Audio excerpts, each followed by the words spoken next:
আলোচনা সূরা আনআম এর 22 নম্বর আয়াত। ইসলামের সমুদয় বক্তব্য তিনটি মৌলিক আকীদাকে আবর্তন করে আলোচিত হয়। তিনের বাইরে আর কিছু নেই, আর যা কিছু আছে তিনের মধ্যে। তিনের মধ্যে সব জায়গায় তিন। এক নম্বর তাওহীদ, একত্ববাদের আকীদা। এর বাইরে মানুষই না। পরিষ্কার বক্তব্য। তাওহীদের আকীদার বাইরে লোকটার উচ্চতা যতই হোক, চেহারার সৌন্দর্য যত সুন্দর হোক, চামড়ার কালার যেমনটি হোক, শিক্ষাগত যোগ্যতা যত বেশি থাক, পদ পদবী যত ঊর্ধ্বের হোক, লোকটা মানুষই না। কি বলবেন? কোরআনই বলবেন। 2 নম্বর রিসালাত। তুমি যখন তাওহীদের সবকে দীক্ষিত হলে তোমাকে পথ দেখাতে হবে।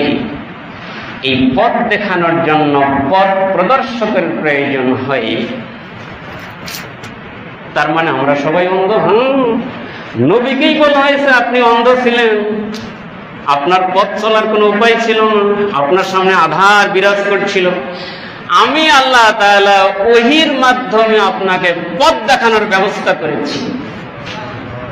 সেখানে সাধারণ মানুষ সব অন্ধকারে নিমজ্জিত ছিলাম, তো রাহবরের দরকার ছিল রিসালাত। 3 নম্বর, সব কিছু আবর্তিত হবে একটি নিশানাকে কেন্দ্র করে।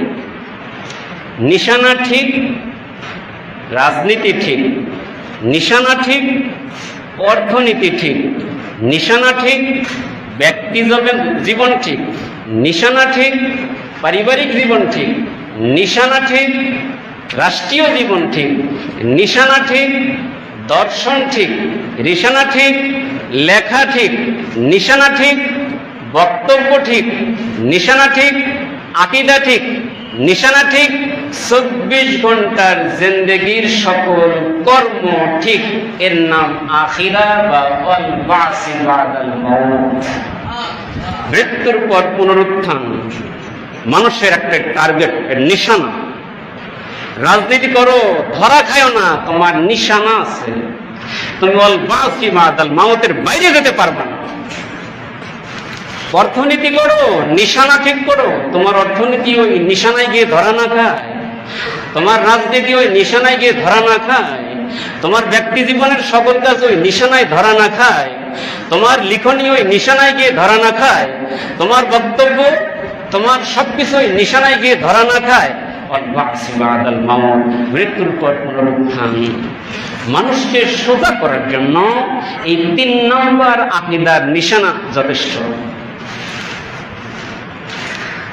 আমরা সূরা আনআমের 22 নম্বর আয়াতের আলোকে এই 3 মৌলিক আকীদার 3য় নম্বর ওয়াল বা'স বা'দাল মাউত নিয়ে আল্লাহ পাক কি বলতে চেয়েছেন এবং তাবুক দুনিয়ার শিরক আকীদাধারী ব্যক্তিদের খোঁচা মেরে যে বক্তব্য উপস্থাপন করেছেন, আমরা সেটি জানতে পারবো ইনশাআল্লাহ। আসবো আমরা আমাদের আলোচ্য সেই আয়াতে। তার আগে নিয়মিত আমরা হাদিস চর্চা করে থাকি। আল্লাহ নবীর হাদিস কোরআনে কারিমের নির্ভরযোগ্য ব্যাখ্যা। হাদিস না থাকলে কোরআনের অনেক শব্দ আছে ব্যাপক অর্থবোধক, এমনকি কোরআনের একটি শব্দের সর্বোচ্চ অর্থ 113টি। একটি শব্দ কোরআনে এসেছে যার অর্থ 113টি। আপনি কোনটি নেবেন? ডিকশনারি দেখে দেখে ওই শব্দের ব্যাখ্যা করবেন, গোমরা হতে বেশি সময় লাগবে না। যেতে হবে আল্লাহর পয়গম্বরের নিকটে, তিনি ওই শব্দের কি ব্যাখ্যা উম্মতকে শুনিয়েছেন। তা পাবেন কোথায়? যান সাহাবায়ে কেরামের নিকটে, দেখেন এই আয়াতের ব্যাখ্যায় কোন সাহাবীর বক্তব্য আছে কিনা। খুঁজুন আবু হুরায়রাকে, উনি এই আয়াতের কোন তাফসীর কোথাও করেছেন কিনা যা কোনো হাদিসে পাওয়া যাচ্ছে। খুঁজুন আবু বকর সিদ্দিককে, তিনি বক্তব্য দিয়েছেন কিনা। খুঁজুন হযরত ওমর ফারুকের কাছে, তিনি কোনো বক্তব্য দিয়েছেন কিনা। হযরত ওসমান গনির কাছে যান, আলী হায়দারের কাছে যান, আব্দুল্লাহ ইবনে মাসউদের কাছে যান, আব্দুল্লাহ ইবনে জুবাইরের কাছে যান, আব্দুল্লাহ ইবনে মাসউদের কাছে যান। ওই আয়াতে তাদের কোনো বক্তব্য আছে কিনা, তারা এমনটি বলেছেন কিনা যে আল্লাহ রাসূলকে এই আয়াতের ব্যাখ্যা এরকম করতে শুনেছি, অথবা রাসূল এর ব্যাখ্যা মোতাবেক এইভাবে আমল করেছেন, আমি চোখ দিয়ে দেখেছি, এমন কোন শোনা বক্তব্য, দেখা বক্তব্য সাহাবায়ে কেরামের কাছ থেকে এসেছে কিনা। তাও যদি না থাকে, দ্বিতীয় ধাপে যান, যারা সাহাবায়ে কেরামের সরাসরি ছাত্র, তাবেঈদের কোনো বক্তব্য আছে কিনা। তাও পাওয়া না গেলে 3 নম্বরে তাবেঈ, যারা তাবেঈদের সরাসরি ছাত্র, তাদের কোনো বক্তব্য আছে কিনা। তাও যদি না পাওয়া যায়, 4 নম্বর আরবের পরিশীলিত কবি সাহিত্যিকগণ, তারা ওই শব্দের কি ব্যাখ্যা তাদের কবিতার মধ্যে নিয়েছেন, সাহিত্যের মধ্যে নিয়েছেন, এই সবগুলো সামনে রেখে মুসলিম উম্মার বিজ্ঞ উলামা ফুজালা, তাদের হাজারো লিখিত বই পুস্তক আছে, তারা কি ব্যাখ্যা উপস্থাপন করেছেন, এই সব কিছু সামনে রেখে 113টি অর্থের মধ্যে একটি অর্থ আপনার কাছে পরিষ্কার হয়ে যাবে। ওইটাই আল্লাহ পাকের মাকসাদ। তো এই ক্ষেত্রে হেদায়েতের পথ খুলবে। মন গড়া ব্যাখ্যায় যাওয়াই যাবে না, সাবধান। কোরআন শরীফের মন গড়া ব্যাখ্যা করা হারাম। তো 1 নম্বর ব্যাখ্যাকারকে আল্লাহ রাসূল। এজন্য আমরা কোরআনের সাথে সাথে হাদিসকে নিয়ে পথ চলি। আমাদের কাছে আজকে যে হাদিসটি আছে, ইমাম তিরমিজি রাহমাতুল্লাহি আলাইহি তার জগৎ বিখ্যাত সংকলন জামে তিরমিজির মাঝে এনেছেন। জগতের সবকিছুই যেন ওহীর মাধ্যমে নবীর নিকটে পরিষ্কার। তিনি আলিমুল গায়ব নন, ঠিক আছে, ওই জামানায় যা হয়েছে চোখের সামনে দেখেছেন, যেগুলো অতীতের তার অভিজ্ঞতা আছে, যেগুলো চোখের সামনে বলেছেন, কিন্তু একদিন পরেরটাই আর বলেননি। হ্যাঁ, ওইটা বলেছেন ওহীর মাধ্যমে যেটা জানতে পেরেছেন। এটা আলিমুল গায়ব হওয়ার পরিচায়ক নয়। আলিমুল গায়ব তো ওই সত্তাকে বলে যিনি কারো নিকট থেকে কোনো জ্ঞান আসার আগের থেকেই ওই সম্পর্কে ওয়াকিবহাল। যেমন আল্লাহ তাআলা, তার কাছে কোনো জ্ঞান আসে না, বরং সকল জ্ঞান তার কাছ থেকে ছড়ায়। কিন্তু পয়গম্বর আল্লাহ পাক জানালে জানেন, নইলে জানার উপায় নেই। রাসূল ইন্তেকাল করেছেন, তারপরে 500 বছর পর জগতের একটা হালাত ছিল, 1000 বছর পর জগতের একটি হালাত ছিল, 1500 বছর পর জগতের একটি হালাত বিরাজমান। ইউরোপের হালাত বিরাজমান, নর্থ আমেরিকা, সাউথ আমেরিকার হালাত বিরাজমান, এশিয়ার হালাত বিরাজমান, সাবকন্টিনেন্টের হালাত বিরাজমান, প্রিয় বাংলাদেশের হালাত বিরাজমান। নগদ আমাদের চোখে দিলে তাজা। 1500 বছর আগে শব্দ চয়ন মনে হয়েছে বাংলাদেশের পরিবর্তিত পরিস্থিতিকে সামনে রেখে নবী শব্দগুলো চয়ন করেছেন। এই হলো ওহীর ব্যাপকতা, ওহীর বিস্তৃতি। ওহী নির্দিষ্ট গণ্ডিকে কেন্দ্র করে আবর্তিত হয় না। ওহী নাজিল হওয়া মানে অতীত ওহীর সামনে থাকে, ভবিষ্যৎ ওহীর সামনে থাকে। কারণ ওহী যেখান থেকে এসেছে, তিনি অতীত, বর্তমান, ভবিষ্যৎ বলে কোনো কাল তার কাছে নেই, সবকিছুই বর্তমান। عن أبي هريرة رضي الله تعالى عنه قال قال رسول الله صلى الله عليه وسلم। রাবি সম্রাট হযরত আবু হুরায়রা রাদিয়াল্লাহু তাআলা আনহু হাদিসটির রাবি, তিনি বলেন, আল্লাহর পয়গম্বর দ্ব্যর্থহীন কণ্ঠে 8টি লাইনে 8টি বাক্যে বক্তব্য উপস্থাপন করেছেন, যার প্রথম 6টি শর্তমূলক, 4 নম্বর বাক্যটি ওই শর্তের রেজাল্ট। আবার 3টি বক্তব্য দিয়েছেন শর্তমূলক, 8 নম্বর লাইনটি ওই 3 শর্তের রেজাল্ট, অর্থাৎ প্রথমে 3টি বক্তব্য, 4 নম্বর লাইনে উপসংহার টেনে দিয়েছেন, এরপরে 3টি বক্তব্য, 8 নম্বর লাইনে তার উপসংহার টেনে দিয়েছেন। 1 নম্বর, ইদা কানা উমারাউকুম খিয়ারাকুম, মুসলিম উম্মাহ, আমার প্রিয় উম্মত খুব ভালো করে শোনো, ইদা কানা উমারাউকুম খিয়ারাকুম, যখন তোমাদের আমিররা হবে উত্তম। উমারা শব্দটি আমির এর বহুবচন। আমির মানে নেতা, সর্দার। কোন আমির? রাষ্ট্রের প্রধান উনিও আমির, কোন দলের প্রধান উনি আমির, বিভাগের প্রধান উনি বিভাগীয় আমির, জেলার প্রধান উনি জেলার আমির, থানার প্রধান উনি থানার আমির, ইউনিয়নের আমির, ওয়ার্ডের আমির। 1 2 নয়, রান্নাঘর থেকে নিয়ে সেই গণভবন পর্যন্ত যারা যারা নেতৃত্ব দেন, এক বাক্যে সবাইকে বোঝাতে উমারা বহুবচন শব্দ ব্যবহার করা হয়েছে। এখানে একটি চমৎকার টিকা টিপ্পণী কাটা যায়। দলীয় প্রধানের পদবি কি হবে? হ্যাঁ, হতে পারে সভাপতি, মানুষের বানানো, হতে পারে চেয়ারম্যান, মানুষের বানানো, হতে পারে চেয়ারপারসন, মানুষের বানানো, হতে পারে চ্যান্সেলর, মানুষের বানানো, হতে পারে অন্য কোনো পদবি, মানুষের বানানো। দলীয় প্রধানের পদবি যদি হয় আমির, সুন্নাহ থেকে উৎসারিত। বিভাগীয় প্রধানের পদবি, বিভাগীয় সভাপতি, মানুষের বানানো, বিভাগীয় চেয়ারম্যান, মানুষের বানানো, বিভাগীয় চেয়ারপারসন, মানুষের বানানো, বিভাগীয় নেতা, মানুষের বানানো। যদি পদবিটা হয় বিভাগীয় আমির, সুন্নাহ থেকে উৎসারিত। জেলার প্রধান, জেলার সভাপতি, মানুষের বানানো, জেলার চেয়ারম্যান, মানুষের বানানো, জেলার চেয়ারপারসন, মানুষের বানানো, জেলার প্রধান, জেলার সদর, মানুষের বানানো। যদি পদবি হয় জেলা আমির, সুন্নাহ থেকে উৎসারিত। ইউনিয়নের আমির, সুন্নাহ থেকে উৎসারিত। ওয়ার্ড আমির, সুন্নাহ থেকে উৎসারিত। আল্লাহর পয়গম্বর নেতা বুঝাতেন, সভাপতি শব্দ আনেননি, চেয়ারম্যান বলেননি, চেয়ারপারসন বলেননি, নেতা বলেননি, সর্দার বলেছেন উমারা, যা আমিরের বহুবচন। মুমিন কাকে বলে? যে বিশ্বাস করে মুমিন। মুসলিম এখনো হন নাই। আমানতু বিল্লাহি ওয়া মালাইকাতিহি ওয়া কুতুবিহি ওয়া রুসুলিহি ওয়াল ইয়াউমিল আখির ওয়াল কদরি খাইরিহি ওয়া শাররিহি মিনাল্লাহি তাআলা ওয়াল বা'সি বা'দাল মাউত। আমি বিশ্বাস করলাম আল্লাহর উপর, মুমিন। ফেরেশতা কুলে বিশ্বাসী, তুমি মুমিন। কিতাবে বিশ্বাসী, তুমি মুমিন। রাসূলগণের উপর বিশ্বাসী, তুমি মুমিন। পুনরুত্থানে বিশ্বাসী, তুমি মুমিন। তাকদীরের ভালো মন্দ আল্লাহর পক্ষ থেকে হয়, তুমি মুমিন। মুসলিম হতে পারোনি। মুসলিম কাকে বলে?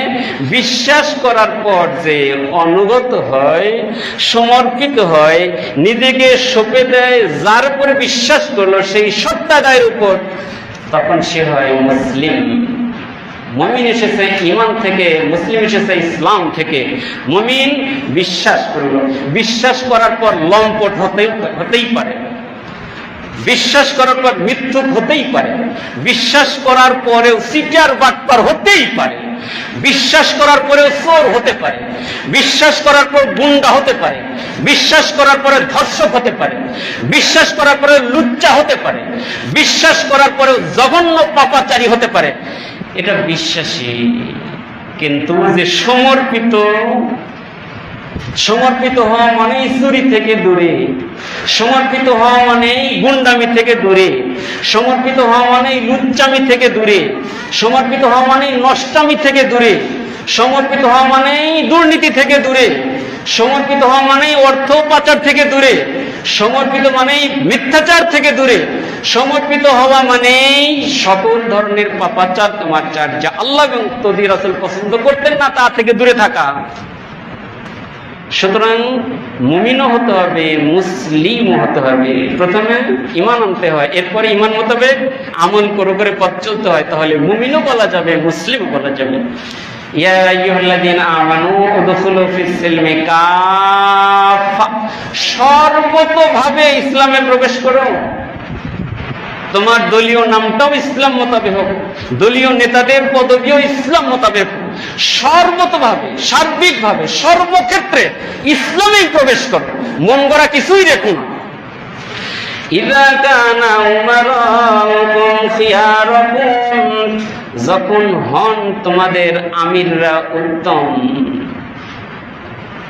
উত্তম মুমিন লোকটাই উত্তম, নেকামল করা লোকটাই উত্তম,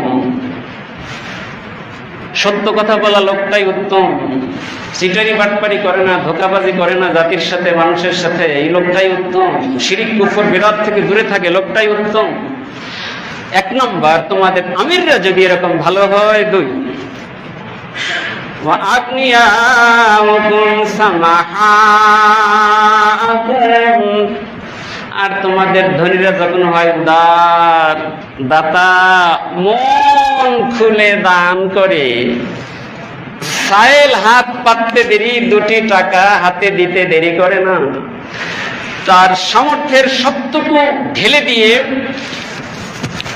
ছিন্নমূল, ইয়াতীম, গরিব, অসহায়, মিসকিন, তাদের সহযোগিতা অব্যাহত রাখে, এমন যদি হয় তোমাদের ধনীরা। তিন নম্বর, ওয়া উমুরুকুম শুরা বাইনাকুম, তোমাদের সকল কাজ, পরিবারের কাজটা, তারপরে সমাজের কাজটা, ইউনিয়নের কাজটা, উপজেলার কাজটা, জেলার কাজটা, বিভাগের কাজটা, রাষ্ট্রের কাজটা হয় পরামর্শের ভিত্তিতে, এক ব্যক্তির জেদে নয়, অহমিকায় নয়, অহংকারে নয়, এক ব্যক্তির অঙ্গুলি হেলনে নয়, এক ব্যক্তি যা চাইবে তা হতেই হবে এমনটি নয়।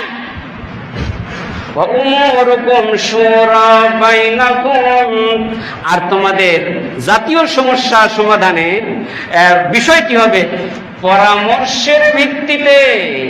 এই তিনটি যদি হয় তাহলে 4 নম্বর লাইনে এই 3 শর্তের উপসংহার, ফাযহারুল আরদি খায়রুল লাকুম মিন বাতনিহা, তাহলে পিঠ জমিনের পেটের চেয়ে উত্তম। জমিনের পিঠ কোনটা? উপরেরটা। পেট কোনটা? নিচেরটা, কবর। রাসূল বলতে চান এই অবস্থায় জমিনের পেটের চাইতে পিঠটা উত্তম, অর্থাৎ মরে গিয়ে কবরে যাওয়ার চাইতে জিন্দা থাকা উত্তম। কারণ তোমাদের আমিররা ভালো, ধনীরা দাতা, আর সকল কাজ আবর্তিত হয় পরামর্শের ভিত্তিতে। এবারে দেখুন আমাদের 1 নম্বরে আমরা আছি কিনা, 2 নম্বরে আছে কিনা, 3 নম্বরে আছে কিনা। যদি থাকি তাহলে বেঁচে থাকাটা ভালো। এবারে যান পরবর্তীতে রাসূল আরো বক্তব্য দিয়েছেন বিপরীতে। ওয়াইদা কানা উমারাকুম শিরারাকুম, আর যদি হয় তোমাদের আমিররা বদমাশ, লম্পট, লুটেরা, অর্থ পাচারকারী, লোভী, জেদি, অহংকারী, বদমাশ, আমিরদের চরিত্র হওয়ার কথা নয়। আমিররা সাবধান হয়ে যাও, আমিরগিরি বেশি দিন টেকে না। দেখলা তো হাজার হাজার মানুষকে এক টেলিফোনে চোখের ইশারায় অঙ্গুলি হেলনে রিমান্ডে দিয়ে দিয়ে কষ্ট দিয়েছো, আর তোমার বেলা একজন আইনজীবীও খুঁজে পাও না। আঙ্গুল দিয়ে দেখার লাগে নাকি দেখানোর আগেই বোঝা যায়? এই হলো আমিরগিরি। আমিরগিরি সাবধান, আমিররা সাবধান। আমিরগিরি বেশি দিন থেকে না, আসমানি ফয়সালার বাইরে যাওয়া যায় না, মনে রাখতে হবে। আসমানে जो फैसला होता है जमीन में वही चलता है, এর বাইরে যাওয়ার উপায় নেই। কি আস্ফালন আমিরদের, কি আস্ফালন আমিরদের। থানায় যাবেন, মনে হয় যে আপনি এই রাষ্ট্রের ঘর জামাই, কারা যেন এটাকে নিয়ন্ত্রণ করছে। সরকারি অফিসে যাবেন, আপনি যেন ঘর জামাই, একটা ইয়াতীম এই দেশে, কারা যেন এটাকে নিয়ন্ত্রণ করছে। সব জায়গায় একটি পক্ষের বুক ফুলা ফুলা ভাব, সেই বুকগুলো হঠাৎ কিভাবে এত নিচে হয়ে যাচ্ছে, এই আমিরগিরি ভাব দেখানো ঠিক নয়। আল্লাহর উপর সবকিছু সঁপে দিতে হয়, ক্ষমতা আসলেও সঁপে দিতে হয়, হাত ছাড়া হয়ে গেলেও সঁপে দিতে হয়। সর্বাবস্থায় তাওয়াক্কালতু আলাল্লাহ, সর্বাবস্থায় তুমি আল্লাহর সঙ্গে থাকো। আল্লাহ পাক ইজ্জত দেনেওয়ালা, ইজ্জত লিনেওয়ালা। কুলিল্লাহুম্মা মালিকাল মুলক তুতিল মুলকা মান তাশা ওয়া তানজিউল মুলকা মিম্মান তাশা ওয়া তুইজ্জু মান তাশা ওয়া তুযিল্লু মান তাশা বিয়াদিকাল খায়র। হে নবী, আপনি বলুন, হে রাজত্বের মালিক, তোমার হাতেই রাজত্ব। যাকে খুশি রাজত্ব দিয়ে সম্মানিত করো, যাকে খুশি রাজত্ব ছিনিয়ে নিয়ে লাঞ্ছিত করো। ইজ্জত তুমি দান করো, লাঞ্ছনা তোমারই হাতে। বিয়াদিকাল খায়র, সমস্ত কল্যাণ তোমার কুদরতি হাতে। বিশ্বাস করতে হয়, বিশ্বাস করতে হয়। একটি রাজনৈতিক সরকারের পতন কিভাবে হয় আমরা দেখি, বিশ্বের বিভিন্ন দেশের অবস্থা দেখে। জোট সরকার গঠিত হয়, জোট সমর্থন প্রত্যাহার করে, সরকার পড়ে যায়। তারপরে অনেক এমপি বিশেষ দাবিতে পদত্যাগ করে, তো সংসদ ভেঙে যায়। বাংলাদেশে সেটা সুযোগ নাই, কারণ ৭০ অনুচ্ছেদের বাধা আছে। কিছুই হইল না, বড় কোনো রাজনৈতিক প্রোগ্রামও ছিল না। বাচ্চা বাচ্চিরা, আমাদের সোনামণিরা একটা কোটার জন্য আন্দোলন করে বের হলো। সেই কোটা এমন খোটা গাড়লো বাবা, ওই কোটার বাইরে যাওয়ার উপায় থাকলো না। ৩০০ আসন, ২২২ তোমাদের। সরকার গঠন করতে লাগে ১৫১, ২22 তোমাদের। বাকি ৬২ জন দামি তোমাদেরই। এরপরে ৬ জন বিরোধী, তোমাদেরই গরু ছাগল মার্কা। সংসদের ৩০০ আসন বহাল থাকলো, জোটের কেউ পদত্যাগ করেনি, সংসদের কোন সদস্য পদত্যাগ করেনি। সরকার উদাও। বলুন ফয়সালা কোত্থেকে আসছে? মনে রাখতে হবে। ইদা কানা উমারাউকুম শিরারুকুম, যদি তোমাদের আমিররা হয় বদমাশ, ১ নম্বর চোর বদমাশ, এই শিরার। ২ নম্বর লুটেরা, এই যে শিরার। ৩ নম্বর ধোঁকাবাজ, শিরার। ৪ নম্বর অর্থ পাচারকারী, শিরার। ৫ নম্বর জোর করে ক্ষমতা চর্চা করা, শিরার। এই সব শিরারের অন্তর্ভুক্ত। হাদিসে পাকে এসেছে, কোন দলে, কোন গোষ্ঠীতে, কোন জামাতে, কোন পক্ষে, কোন গ্রুপে যদি ৩টি বদগুণ ঢুকে যায়, ওই গ্রুপকে, ওই জামাতকে, ওই দলকে, ওই পক্ষকে তোমরা বেলুনের মতো মনে করতে পারো, উপরে একটি আবরণ, ভেতরে ফাঁকা। তিরমিজির আরেক হাদিসে এসেছে, আল্লাহর পয়গম্বর মাঠে ময়দানে বসে এরকম রাজনীতি করেননি, কিন্তু ওহির মাধ্যমে যে বাণীগুলো এসেছে সকল সেক্টরে সফলভাবে তিনি হাত দিয়ে, আঙ্গুল দিয়ে দিয়ে বুঝিয়ে দিয়েছেন, হ্যাঁ তুমি এইভাবে চলো, ইজ্জত পাবা, এর বাইরে গেলে কিন্তু লাঞ্ছনা, পিছু ছাড়বে না। ১ নম্বর কিযব, মিথ্যাচার। মিথ্যাচার আসমানাল একদম অপছন্দ করেন, একদম পছন্দ করেন না মিথ্যাচার। ইবনে হিব্বান, সহিহ ইবনে হিব্বান হাদিসের কিতাব, বুখারীর মতোই শক্তিশালী হাদিস তাতে আছে। সহিহ ইবনে হিব্বান বলা হয়, মাঠে ময়দানে পাওয়া যায়, বাজারেও পাওয়া যায়। এক সাহাবী রাসূলকে জিজ্ঞাসা করলেন, আল্লাহর পয়গম্বর, এক কথায় একটা জবাব চাই, যদি মনে কষ্ট না করেন, অথবা আমাকে বেয়াদবি করেছি মরবে না বাবা। হ্যাঁ বলো বলো। কোন পাপ মানুষকে দুনিয়াতে খুব ক্ষতি করে আর আখিরাতে জাহান্নামে নিয়ে যায়? যদি বলেন হাদিসটি গতকালের জন্য খুব কার্যকর, যদি বলেন আজকের জন্য খুব কার্যকর, যদি বলেন কাল পরশুর জন্য তাও কার্যকর। কোন পাপ যা মানুষের দুনিয়াতে সাংঘাতিক ক্ষতি করে আর পরকালে সরাসরি জাহান্নামে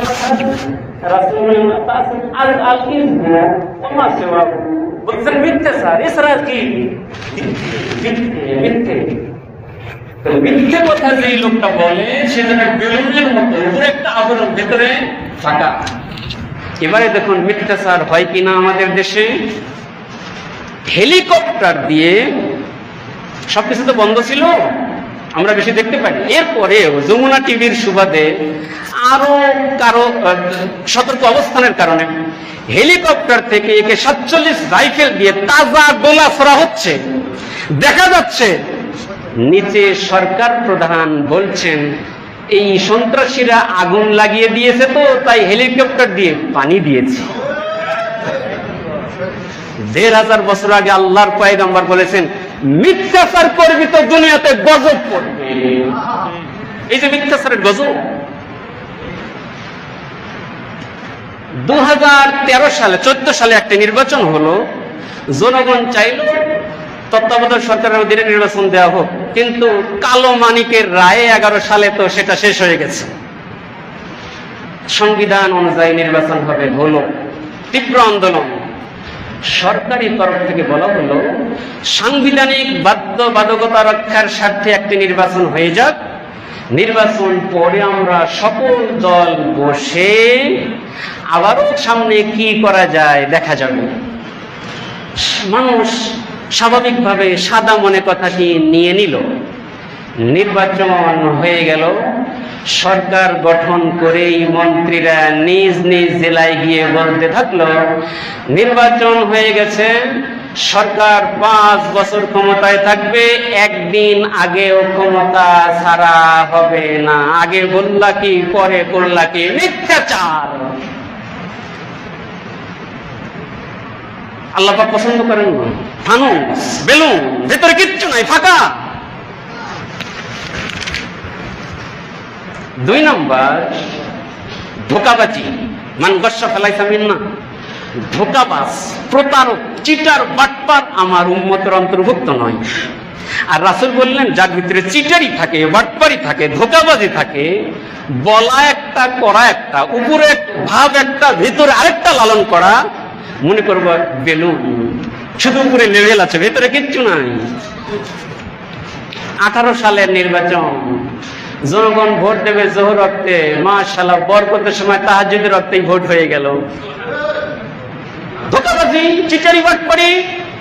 নির্বাচন কমিশন নির্বাচন ঘোষণা দিলেন, ডেট ঘোষণা করলো, জনগণ প্রস্তুত থাকলো রায় দেওয়ার জন্য, সিল মারার জন্য।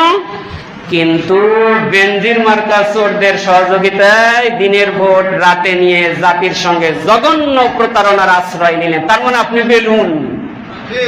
ছাত্রদের কোটার খোটা ঢোকার আগেই বিদায়। মনে রাখবেন চিটারি আর করা যাবে না, তাহলে কান্দরে তওবা করেন। আর মিথ্যে বলবো না বাবা, আর চিটারি করবো না, কিন্তু বলার সুযোগ কি আর আছে? তওবারও তো একটা সুযোগ থাকে। সুযোগ হাতছাড়া হয়ে গেলে তওবাও কাজে লাগে না। আপনারা জানেন ফিরআউন কিন্তু তওবা করেছিল।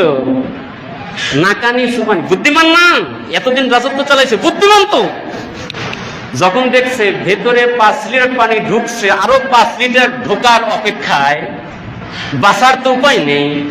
দেখছে ডানের জেনারেল এত বড় লাশ হয়ে ভেসে যাচ্ছে, বামের জেনারেল এত বড় লাশ হয়ে ভেসে যাচ্ছে, তো আমি এর মাঝখানে বাঁচার উপায় নেই।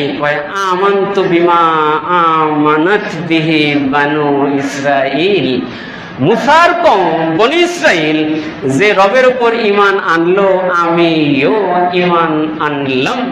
আল্লাহ পাক জিবরাইলকে বললেন এক গুচ্ছ কাদানিয়ের গলার মধ্যে ঢুকিয়ে দেই, কথা যেন দ্বিতীয়বার না বলে, কারণ তওবার সময় শেষ। সময় থাকতে তওবা করতে হয়।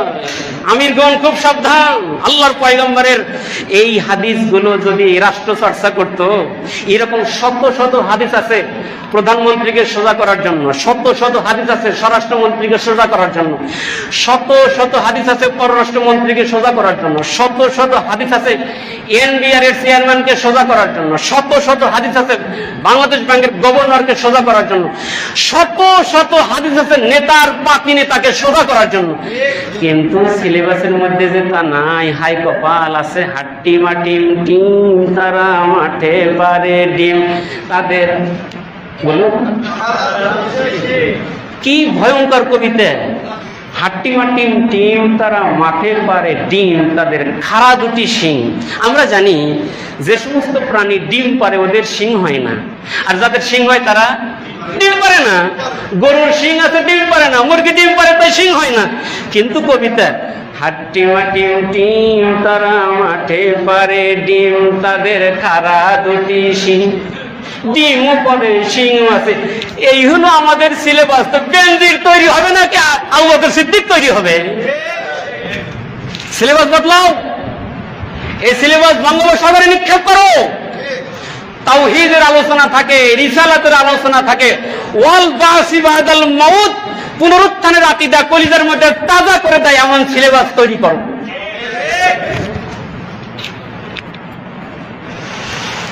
ইদা কানা উমারাকুম শারারাকুম, যদি হয় তোমাদের আমিররা বদমাশ, 2 নম্বর,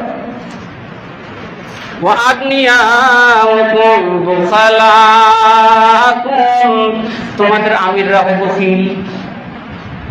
সব আমার, ব্যাংকেরটা আমার, ক্ষেতেরটা আমার, দোকানেরটা আমার, যা মালিক নাই সব আমার, কাউকে দেব না। ক্যাপিটালিজমের ভূত এমন ভাবে চাপে দিতে পারে না, খালি নিতে পারে। কত দরকার, কত দরকার। শেয়ার বাজারও খাইলে, ব্যাংকও খাইলে, তারপরে সরকারি বড় বড় পদ থেকে লাখো কোটি টাকাও তোমার পকেটে, তারপরে পেট ভরে না। এত বড় বড় ধনী এখন পেপারে আসতে এক একজনের ব্যাংকে ঋণ, কারো 50,000 কোটি টাকা, কারো 60,000 কোটি টাকা, তার আরো বেশি। এই ব্যাংকের টাকা, জনগণের টাকা, আমার আপনার টাকা, তারা ঋণ নিয়ে নিয়ে আজকে ফুলে ফেপে এত বড়, জানে যে ঋণ নেওয়া মানেই নিলাম, আর দিতে হবে না। ভাবটা তো এরকম। এভাবে সমাজে পুঁজিপতিত্ব তৈরি হয়। একদল বাড়তে বাড়তে এত বড় হয় যে গাছের আগায় চলে যায়, আরেক দল নিষ্পেষিত হতে হতে জীর্ণ শীর্ণ। এই অবস্থা ছিল তদানীন্তন মক্কা মদিনায় তথা আরব রাষ্ট্রে। আল্লাহ তাআলা ওহীর মাধ্যমে নবীকে সমাজের এই বৈষম্য ভাঙতে যাকাত ভিত্তিক সাম্যের চমৎকার ইসলামী ব্যবস্থা নাজিল করলেন, যে যার আছে সে, যার নেই তাকে দিয়ে খাও। ওয়াফি আমওয়ালিহিম হাক্কুল লিসাইলি ওয়াল মাহরুম, ঘোষণা দিয়ে দিলেন ধনী সম্পদে আছে, নির্ধনের অধিকার করুণাময়। বিশ্বখ্যাত জাকাতের টাকা যিনি করুণা হিসেবে দিয়েছেন, ধনী ভাইকে বলবো দয়া করে তওবা করবেন। জাকাতের অর্থ রহিতাকে দিয়েছেন করুণা মনে করেন, ভাব দেখিয়ে তওবার আহ্বান জানান। সর্বত বেরোটা থেকে জঘন্য অপরাধ আপনি করেছেন জাকাত দিয়ে। আপনি করুণা করেছেন, কোরআন বলছে হাক্কুল লিসাইলিল মাহরুম। আপনার 100 টাকা থাকলে, আপনার 100 টাকা থাকলে 2.5 টাকা ওই নির্ধনের অধিকার, করুণা নয়। সুতরাং আপনার তো দায়িত্ব ছিল প্রাইভেট কার ভাড়া করে তার অধিকার তার বাসায় পৌঁছিয়ে দেয়া। হেঁটে হেঁটে এসে যে আপনার দরজা পর্যন্ত এসেছে আপনাকে জাহান্নাম থেকে বাঁচাতে, তো তাকে তো আপনার ড্রয়িং রুমে বসে চা পান খাইয়ে দিয়ে সম্মানের সাথে হাতে ধরিয়ে দেওয়া দরকার ছিল। তা না করে 3-4 বার কলিং বেল টেপে তাও নামেন না, 4 বার 5 বার এবারে রাখ, বেটা কাকে সাইজ করে আসি। কি চাস? স্যার জাকাতের 2টি টাকা নিয়ে যা। 50-100 টাকা দিয়ে ধমক দিয়ে একটা ভাব ধরিয়ে দিয়ে দিলেন। মনে রাখবেন, যিনি ভাব দিয়েছেন তিনি ভাব নিতেও পারেন। চোখ দিয়ে দেখছেন না কত ভাব আলার এখন কি অবস্থা, হাতে মাথায় দড়ি, ভাব আর নাই। তো সম্পদের ভাবও দেখাবেন না, ক্ষমতার ভাবও দেখাবেন না, কোনটাই চিরস্থায়ী নয়। যদি আল্লাহ পাকের মঞ্জুরি থাকে আপনার ভাব, নইলে কিন্তু অবস্থা খারাপ।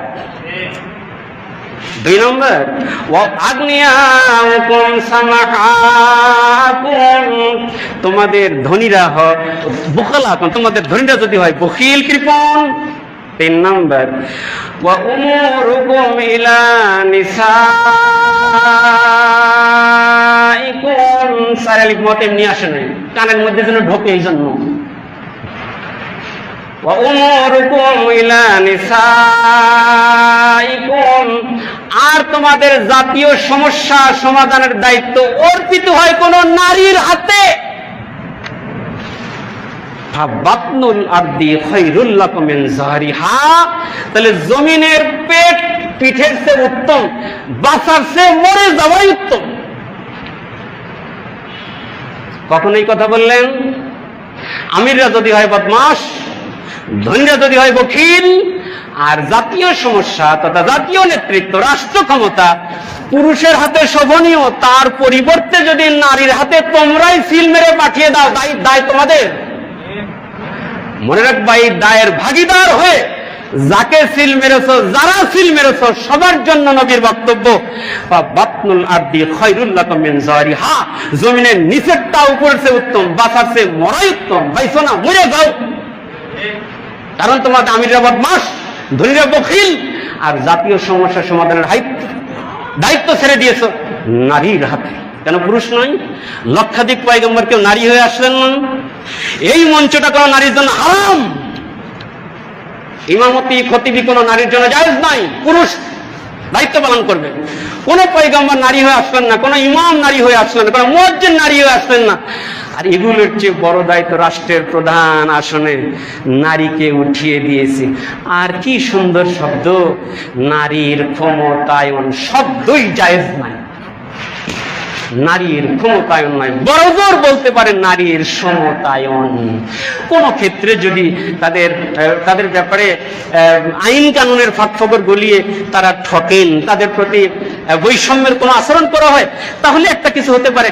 নারীর সমতায়ন, নারীর ক্ষমতায়ন শব্দই জায়েজ নাই। আমি এই কিতাবের আলোকে চ্যালেঞ্জ করলাম, কোন বাপের বেটা থাকলেই ক্ষমতায়ন শব্দটি প্রমাণ করুন। অথচ এই পুরুষ মার্কা আমাদের দেশের আমলারা, নেতা খেতারা ওই নারী সামনে চলে, পেছনে পেছনে হয়তো আসল ধরে থাকলে একটু ভালো হতো, কিন্তু একটা বেয়াদবি হয়তো, আসলটা না ধরে পিছিয়ে ঘুরু ঘুরু করে, আপা আপা এদিকে, আপা আপা ওইদিকে। অথচ পুরুষ এই আপাই তো তোকে বলা দরকার, স্যার এই যে ডানে যান, স্যার বামে যান, তুই আপার পিছনে কেন ঘুরিস? আবার বলতে চাই, শাড়ির কালারে পরিবর্তন এনে বাংলাদেশের মানুষের ভাগ্যের পরিবর্তন ঘটবে না। ভাগ্যের পরিবর্তন ঘটাতে পারে একমাত্র আসমানি বার্তা।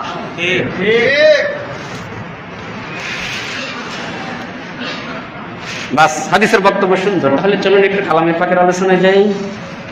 বিসমিল্লাহির রহমানির রহিম। ওয়া ইয়াওমা নাহশুরুহুম জামিআ।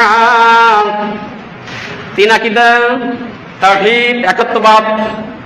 2 নম্বর রিসালাত, 3 নম্বর আল বাহস বাদাল মাউত। কোরআন বলছে ওয়া ইয়াওমা নাহশুরুহুম জামিআ, আমি রোজ কিয়ামতে সবাইকে একত্রিত করব একটি ময়দানে।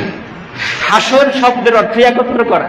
হাসারা ইয়াহশুরু জামাতান, হাসর শব্দের অর্থ একত্র করা। মাহশার মানে জমায়েতের জায়গা। আমরা বলি না ময়দানে মাহশার, বুঝি না আমরা এটা? ময়দানে মাহশার আরবি শব্দ, কিন্তু ময়দানও আরবি, মাহশারও আরবি, বাট আমরা বুঝি ময়দান মানে মাঠ, মাহশার মানে জমা করা। ময়দানে মাহশার মুখে মুখে উচ্চারিত হয়, কিন্তু আমলে তো দেখা যায় না ভাই। তার মানে শব্দটা মুখে আছে, হৃদয়ে যায়নি। ওয়ায়াউমা নাহশুরুহুম জামিআ, রোজ কিয়ামতে আমি সবাইকে ময়দানে মাহশারে একত্র করব। ثم نقول للذين أشركوا أين شركاؤكم الذين كنتم تزعمون।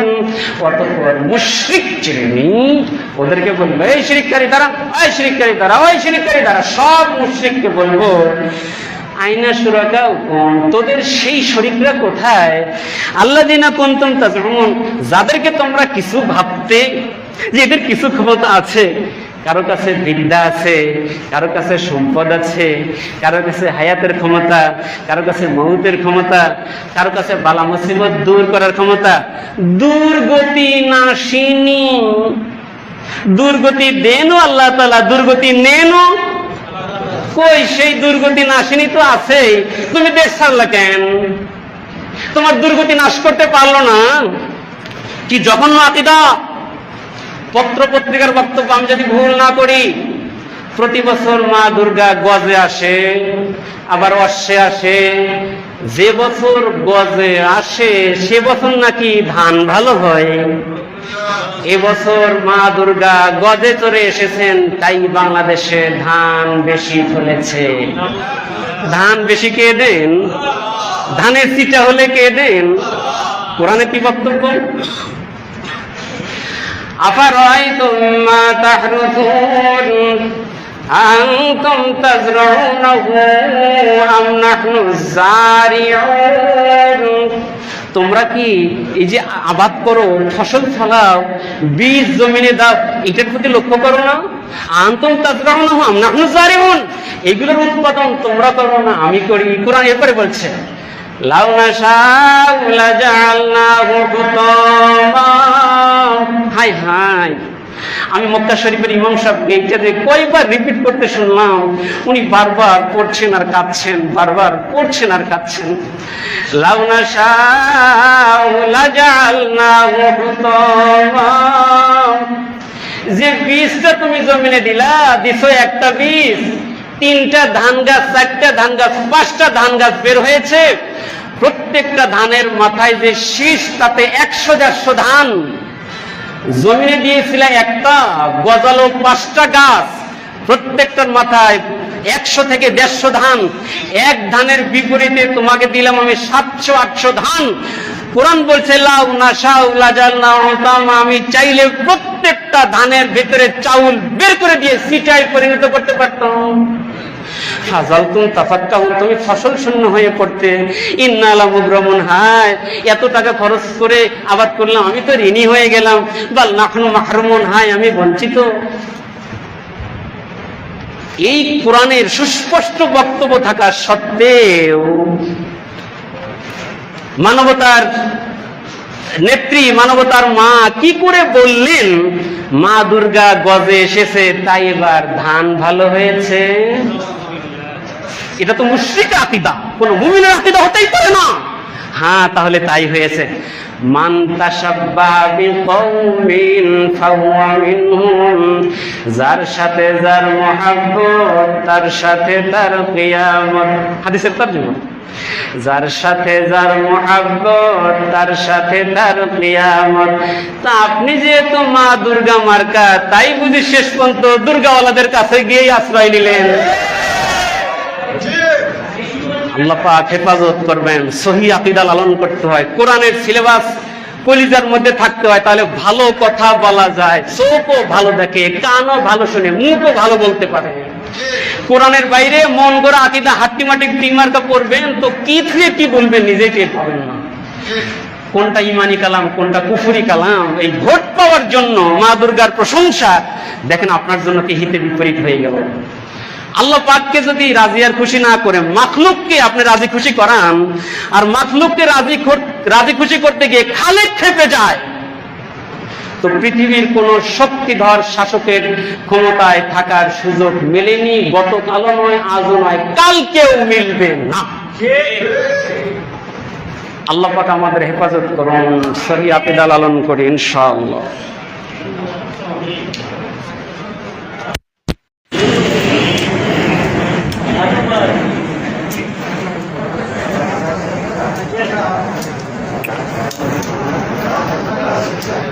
ভাই কি হলো রে ভাই?